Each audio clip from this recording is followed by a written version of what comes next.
स्वागत है आपका आलोक न्यूज़ बिहार में। मैं आपके साथ महफूजुर रहमान। जैसा कि आज आप देख रहे हैं, यहाँ पर राहत फाउंडेशन की तरफ से एक मीटिंग हो रही है। मीटिंग यह है कि राहत फाउंडेशन को कैसे कामयाब बनाया जाए।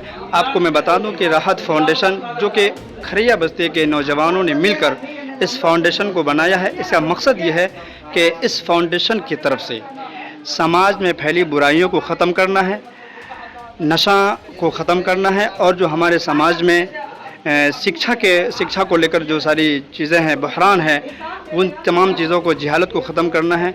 और इस फाउंडेशन के असल मक़ासद में से ये है कि इस फाउंडेशन की तरफ से लोगों का मदद करना, लोगों का ताउन करना, ख़ुसूसन जो लोग बेवा हैं, जो लोग गरीब हैं, यतीम हैं, उनका किसी न किसी तरह इस फाउंडेशन की तरफ से मदद हो। और मज़ीद ये कि समाज के अंदर जो भी फैली बुराइयां हैं, उन तमाम चीज़ों को ख़त्म करने के लिए इस फाउंडेशन को बनाया गया है। आपको हम मिलाएंगे इस फाउंडेशन के जो असल मेंबरान हैं, जो असल कारकुनान हैं, उनसे हम मिलाएंगे और राहत फाउंडेशन का क्या असल मकसद है, क्या उद्देश्य है, ये फाउंडेशन कैसे काम कर सकता है, आप भी इस फाउंडेशन से कैसे जुड़ सकते हैं।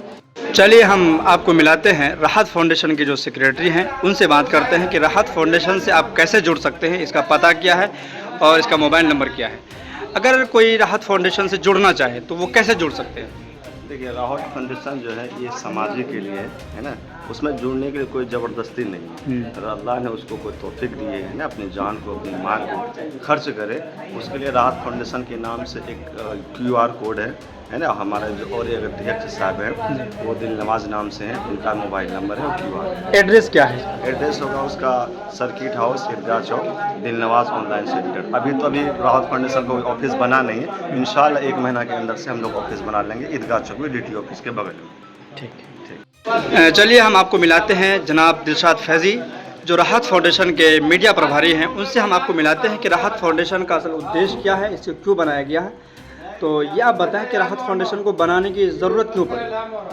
जी, सबसे पहले मैं आपका बहुत आपका धन्यवाद, क्योंकि आपने हमारे यहाँ पहुँच करके आप न्यूज़ को कवर कर रहे हैं और हमारी बात को दूर दूर तक पहुँचाएंगे आप। इस राहत फाउंडेशन को हम लोगों का जो स्थापना आज हुआ है राहत फाउंडेशन का, हम लोगों का मेन मकसद है कि जो हमारे समाज में बदहाली है, आप लोग इस चीज़ से वाकिफ़ हैं, देख ही रहे हैं, लोग नशे में बहुत ज़्यादा मुब्तला हैं। दूसरी चीज़, हमारे गांव समाज के लोग गरीब घर के जो अपनी बेटियों की शादी नहीं करा पाते हैं सही ढंग से, और हमारे समाज के जो बच्चे लोग हैं वो शिक्षित नहीं हो पा रहे हैं, जिनको सही तरीके से मदद नहीं मिल पा रही है जिसमें कि वो शिक्षा हासिल कर पाए।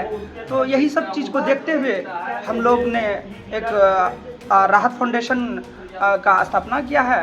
तो अल्हम्दुलिल्लाह हम लोग इस राहत फाउंडेशन के तहत हमेशा लोगों को मदद करते रहेंगे। अभी अगला टारगेट आपका क्या है काम करने का। हमारा अगला टारगेट जो है संडे का, वो संडे, आने वाले संडे में हम लोग हमारे जो खरैया बस्ती के कब्रिस्तान हैं, वहाँ पे मैक्सिमम 1000 पेड़ पौधा लगाने की हमारी जिम्मेदारी है राहत फाउंडेशन की तरफ से। अगर कोई राहत फाउंडेशन से जुड़ना चाहे तो वो कहाँ पर आएँ, क्या पता है आपका। जी, हमारा एक QR कोड रहेगा और हमारे जो अध्यक्ष जी हैं जनाब दिलनवाज फैज़ी, उनका मोबाइल नंबर रहेगा। आप उनसे, हमारी रिक्वेस्ट है हम भाई पब्लिक से, लोगों से, कि आप लोग ज़्यादा से ज़्यादा जुड़ें, फिर इंशाल्लाह हम लोग एक होकर समाज की बदहाली को दूर करने में कामयाब रहेंगे इंशाल्लाह। बहुत बहुत शुक्रिया। हमारे साथ जुड़ चुके हैं मास्टर ज़करिया साहब, उनसे मालूम करेंगे कि इस फाउंडेशन का असल उद्देश्य क्या है, किस तरह हम इस फाउंडेशन से जुड़ सकते हैं और ये फाउंडेशन अब तक काम क्या कर चुकी है, इन तमाम चीज़ें। तो सबसे पहले ये बताइए कि राहत फाउंडेशन, इससे कोई जुड़ना चाहे तो कैसे जुड़ सकते हैं। अस्सलाम वालेकुम। राहत फाउंडेशन से अगर आप जुड़ना चाहते हैं तो ईदगाह चौक आकर दिल नवाज के नाम से आप किसी को भी पूछिएगा, तो ईदगाह चौक पर उसका 3-4 भाई का दुकान है, आप उनसे रब्ता करके आप जुड़ सकते हैं। राहत फाउंडेशन जो है, दूसरा रास्ता ये है कि आपके वीडियो के माध्यम से लोग, चूँकि आपका काम है न्यूज़ बनाना, तो आप स्क्रीन पर राहत फाउंडेशन का जो कुछ लोगों का मेम्बरान के जो नंबरात हैं उन नंबरात को अज़राए करम डाल दें जी। ताकि लोग कांटेक्ट करके आ सकते हैं। राहत फाउंडेशन का असल उद्देश्य और मकसद क्या है? अजान और इक़्क़ा करके। जैसा कि आप देख रहे हैं हमारे साथ जनाब मुमताज़ साहब हैं और उनसे हम जानने की कोशिश करेंगे कि राहत फाउंडेशन की आज की इस मीटिंग में आए, उनको कैसा लगा और इस मीटिंग का मकसद क्या था। तो आप ज़रा बताएं कि इस फाउंडेशन का क्या मकसद है और आप आए, आपको कैसा लगा यहाँ पर? हम तो आए जितना भी बात हुआ वो सब बात हमरे मिजाज माफिक हुआ जा करके सब अच्छा बात चला।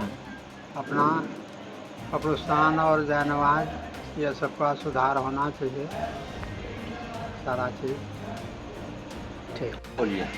जैसा कि राहत फाउंडेशन की आज की मीटिंग है और तमाम लोग हमारे जो बस्ती के यूथ हैं, तमाम लोग इस फाउंडेशन को आगे बढ़ाने की कोशिश में हैं। आप चूँकि यहाँ पर गार्जियन के रूप में हैं, तो आपको कैसा लगा, इनका काम कैसा है, इस काम को कितना आगे बढ़ाना चाहिए, आप अपना जो है प्रक्रिया दें। ये जो फाउंडेशन का जो अभी राहत फाउंडेशन का ये हुआ है, जो कुछ यहाँ बयान किया गया, वो सारी बातें मुझे बहुत अच्छी लगी और होना चाहिए। आजकल जो है कि हर गांव में बच्चे ख़राब हो रहे हैं, नशे पदार्थ को इस्तेमाल करते हैं और जहाँ भी है कब्रिस्तान का हिफाजत नहीं हो रही है, जहाँ नमाज है वहाँ पर उस पर नहीं हो रहा है।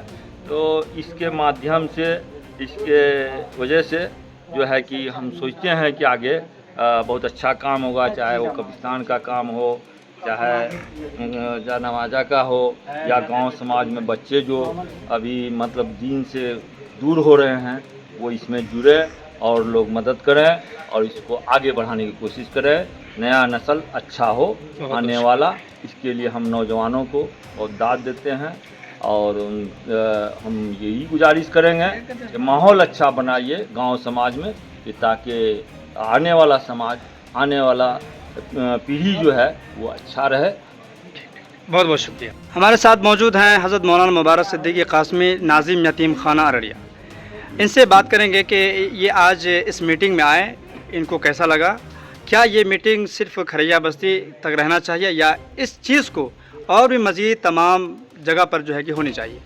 नहीं, माशाल्लाह राहत फाउंडेशन के जो मकासद मेरे सामने आए कि जिस तरीके से तालीम में बेदारी पैदा करनी है और मुसलमानों का अकाबिर का जो सरमाया है, हमारे बाप दादाओं का जो सरमाया है उसकी हिफाजत करनी है और हमारी नस्ल के तहफ़्फ़ुज़ के लिए हर मुमकिन कोशिश करनी है, यतीमों, बेवाओं, बेकसों की हमें मदद करनी है। तो ये जो मकासद इसके सामने में है और नशा वगैरह जो चीज़ें हमारे नौजवानों में या गेमिंग वगैरह आम हो चुका है, उससे बच्चों को दूर करना है, ये बहुत बेदारी की चीज़ है। बहुत बड़ी बात यह है कि इसमें बुज़ुर्ग सरपरस्ती के लिए हैं, असल काम करने वाले हमारे नौजवान लोग हैं। तो हर मोहल्ले, हर गली के अंदर मेरी ख्वाहिश ये है कि इस तरीके का काम हो। ये काबिल तकलीद है। जो हजरात भी इसके सेक्रेटरी सदर हैं, मैं चाहता हूँ कि वो ये इसके दायरे को वसी करें और पूरे अररिया को उसके अंदर शामिल करने की कोशिश करें। ठीक, बहुत बहुत शुक्रिया।